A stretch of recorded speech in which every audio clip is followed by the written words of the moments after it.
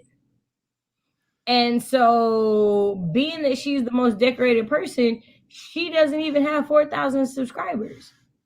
I don't get it. I was looking at that the other day. So it's legitimately like for AuthorTube, I feel like it is definitely more of a like, you guys prefer a specific aesthetic that comes with this type of content, that it doesn't matter. Like it's not that you're coming specifically to watch authors get books and write content and make that, because her viewership would be way different if that was it.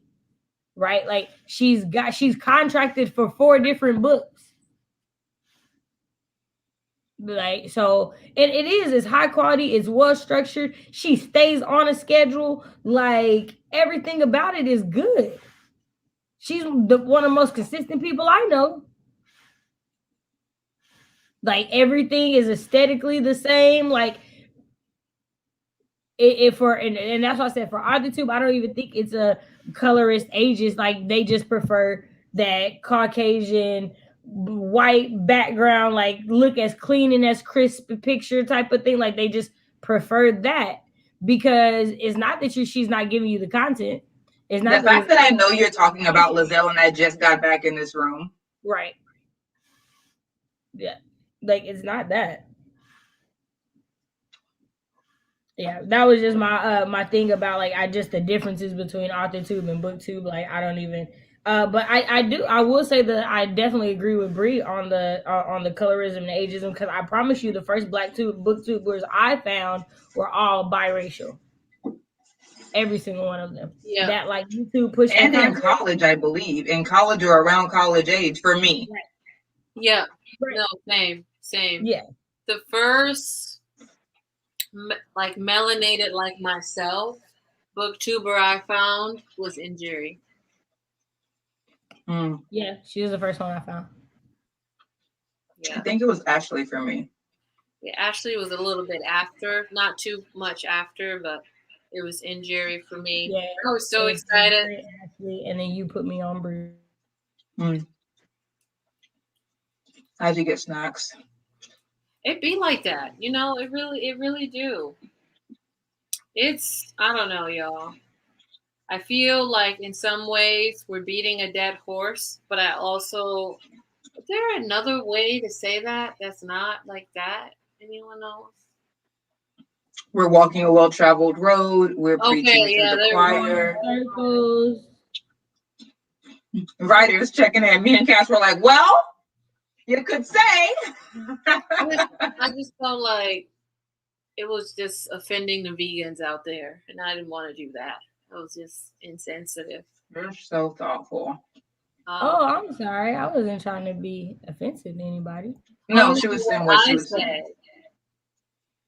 I feel like I was offending the vegans out there, and I was like, I feel like we're beating a dead horse. Oh, okay. I thought you were saying something we had said a minute ago. No, I was like, there has to be another one. There has to be another. And you said a well-traveled road. What'd you say? We're walking down a well-traveled road. Okay, there we go. We're walking down a well-traveled road with these issues, but I feel like somebody is getting it each time. I feel Hopefully. like it has to be said, because I feel like Amanda Seales always talks about, like, I talk about racism because racism affects every part of my life. And I'm like, dun, da, da, da. Makes sense. Salter, you get on my last nerve. I cannot stand Salter. Go on my last nerve. Go to sleep.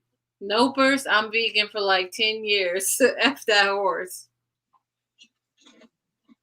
Sir. Dang. But yeah, I mean, like you said, I think like someone new is getting it every time. And also, we talk about this conversation didn't go exactly where all the other ones have gone. New anecdotes come out when new people talk about it. Yeah. Like with your BlackTube, how Black Gowinathon, like new anecdotes come out, even though we didn't go deeply into other Black booktubers on small spaces, nor would I do that in a live, because it's mixed company automatically, and oh yeah, you're not gonna catch me on these YouTube streets talking smack about Black people and Black creators. It's not gonna happen. Got me in perpetuity being crazy. Especially with these YouTube shorts, people can just like sample parts of your video. Not I. But I do think that these conversations are important to keep having, because eventually someone's gonna be like, or we could do this, and an idea will be born. Like, if we leave the conversation alone because it's always had and nothing ever changes, then we give in to circumstances such as they are, and we can't afford to do that. No.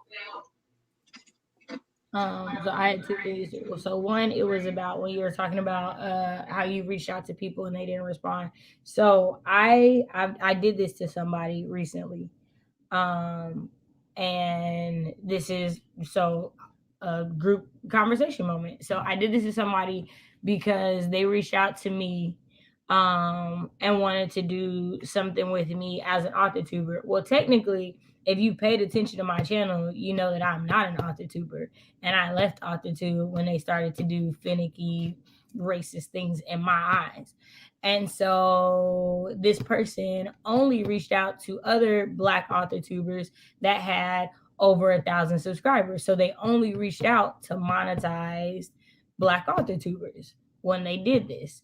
And on my page, you cannot miss Black author tubers. Like, I make it impossible for you to miss them because they're all over my page. And so when they sent me a message, they sent me a video of theirs that they wanted me to watch. I think that if you send me something of yours that you want me to see, this is your way of introducing yourself to me. And the way this person introduced himself to me was like polar opposite of everything Cache T Warren. Like, when I watched it, I was like, what about me made you type this email and send it to me? Like, you could not have watched not one video I've ever done, because you would know that I am like, what I want to think of a real good smart person word for opposite, because like opposite doesn't like antithetical. That was what I was thinking in my head, but I was like, if I say it and it's the wrong word, I'm gonna feel bad. No, you got it. So I was like, Cache, I say wrong shit all the time.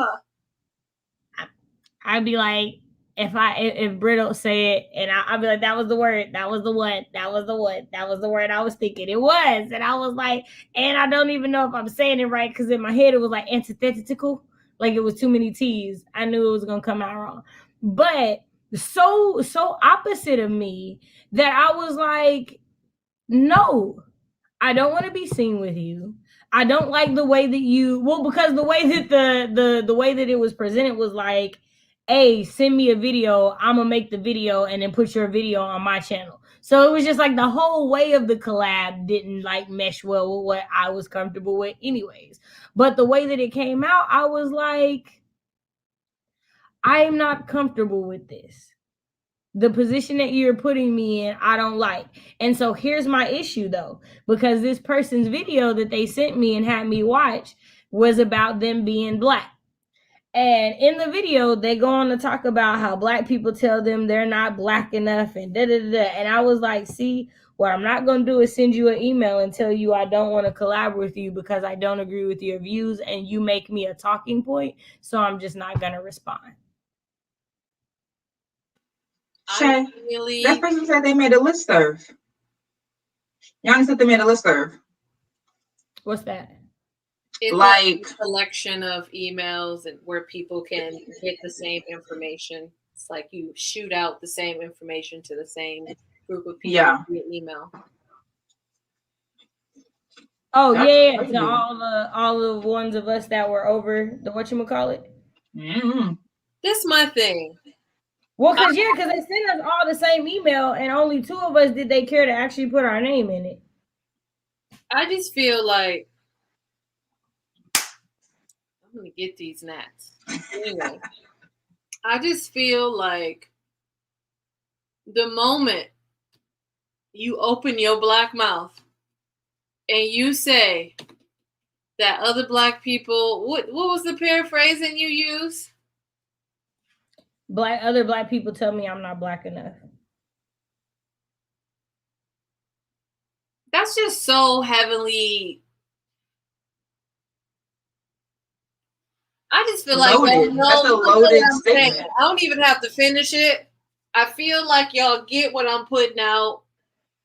I'll say it fully. I'm not saying I'm finishing your statement. What I will say for myself is that statement is loaded with a lot of ugly things. And once again, these people say they say the beginning of something and want you to finish the sentence. I'm not doing that.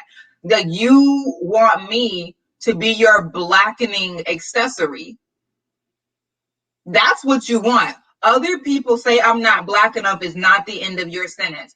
Other people say I'm not Black enough, so I need you to blacken me with your presence and your content. That's why I want you to send me a video that I can literally manipulate to my narrative. It's also, for me, when I hear it in my experience of Black people saying that, you say that to further excuse you engaging in anti-Black behavior. Right. That part. That is the part that bothers me. You don't just say it to be saying it. You say it as your excuse for the stuff you doing that somebody just called you out on. Every time. Also, I have this thing about when people do it because what Black person do you know that hasn't been talked about by some other Black person at one point in time? Everyone I know. I don't know nobody. If you don't get bullied at school, you got bullied at home. Your cousins did it. Your uncles did it. It's a thing. And so when we act like this experience is limited to only biracial people, I feel some type of way. No, I'm dark as all dark. And I've been told I talk like a white girl more times than I can count. It is a thing.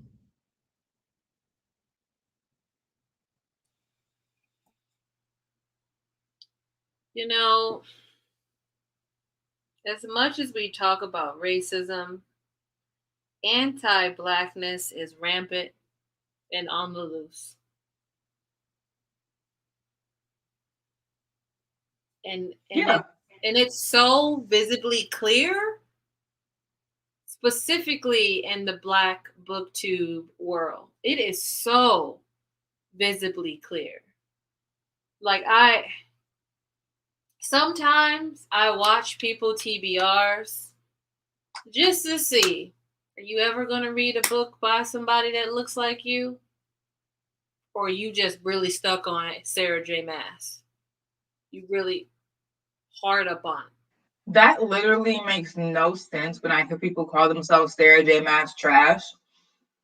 And literally after people say she's not people who are I'm Sarah J. Maas trash. And I know. Wait, that is not that. What does that mean? That they're is that they go in for her, that they love her. Oh, Like that's what they call them. So I'm like, I don't. Man, the English language be evolving, y'all.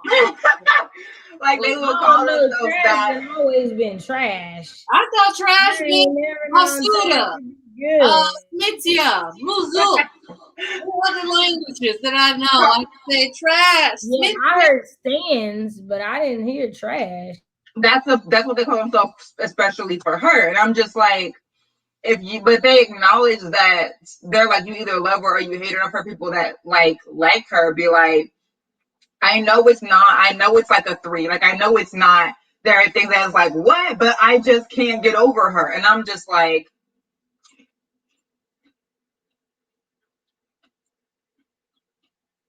Yanni, do not get me started on reading sprints, and it's like 18 of them. They're all white, and it's one black person. I'd be so mad. Or when it's a group of black people and one non-black person, but the non-black person got like 10 times the subscribers of the black people.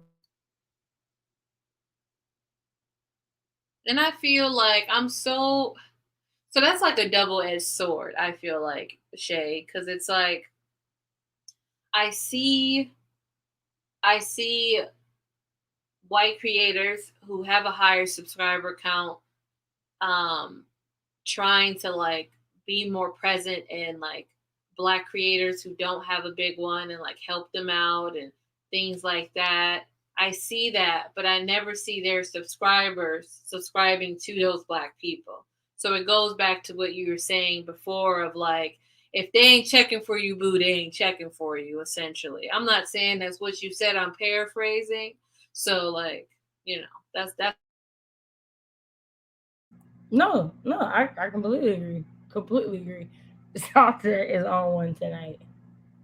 But no, if you don't have parents, it's jokes. If you have both parents, it's jokes. Like they gonna talk about you regardless. Like that, it's the thing. It's gonna happen.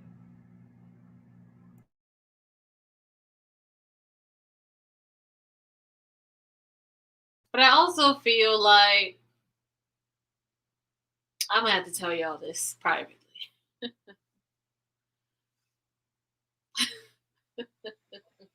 all right then. Sometimes I feel like reparations is due. Oh yeah. I already made my all forms. reparations. It definitely it's overdue. It's overdue. And sometimes like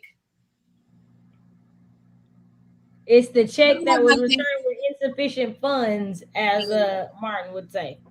And sometimes I think it's a little funny when I show up as my black self. Salter, I'm sick of you tonight. In white spaces. I do. I find it comical. I don't know. Is that I'm the only one who think it's funny? Okay. Sue me. Sue me. I think it's funny. Funny in what way? Like, for example, one of my booktuber friends she's just a friend because like she go hard for me. So you know the booktuber who has the account of Who Picked This Book? Mm-hmm. Nicole ride or die for me. She goes hard, right? So I really appreciate that from Nicole. But sometimes it's funny when we're in lives and I say some black shit that just goes completely over her head. And I'm just like, well, and I like don't explain it. I just be like, huh. So sometimes I'm like, you know, if you don't, you don't. And she takes it so well. She's just like, mm-hmm. That's what always kills me. She's like, mm-hmm, mm-hmm. So yeah, you know. Sometimes you gotta nod through it. Yanni really wants the tea. Well, you know, Bree, I know you're not worried about it, but you definitely said that you want it to be off this tube by 11. Yeah, and it's 11:10 your time. I say let's head out. Yes. So what is it? 1 hour less than last time? Right. I'm just real mad that y'all really got up and got food, and I should have gotten food, so I'm gonna do that. This mug eating. I put it in the chat. I was like, if the host is eating, I'm eating. Forget what you're talking about. Dang, I ain't had no snack. I'm looking at these leftover eggs from this plate that I had from lunch earlier, and I'm like, should I throw it in my mouth? That's why I'm trying to close us down. I'm like, we need to get off this thing. We need to get off this thing. So I literally, like 30 minutes ago, like, that's a great segue, and y'all kept talking. I was like, well, I'll be back when I get my yogurt and popcorn. It's not my fault that you put we're here together. You put a Gemini in the chat, so that's just you. Listen, we are here together collectively. We'll take collective responsibility for being on here for 4 hours and 4 minutes. All right. The Virgo in me is just telling you. You told me that you want to be off this tube at 11. Yep, that it is now 11:12. All right. So October is not bad in the grand scheme. Not bad, but we know that it can be worse. So we just gonna cut it when we see it. Right. So thank you all for coming. Thank you. Thank you all for watching. Make sure that you smash that like button.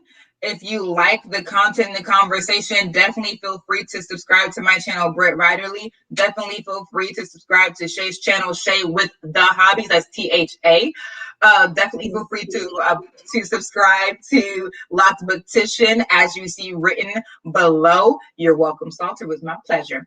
We are going to be having these conversations consistently every 2 weeks until we run out of things to talk about. But we will let y'all know when that happens. It'll be a while. So look out on all of our socials, which I believe all of our socials are the same as our YouTube names, YouTube channels, something like that. Basically, type it in, you'll get an approximate match. Look out on our socials for the next conversation.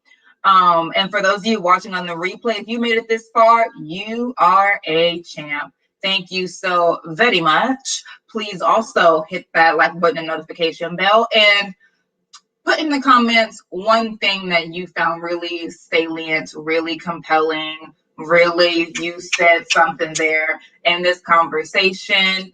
Definitely up the engagement. We love to see it, and y'all have a great night. Bye-bye.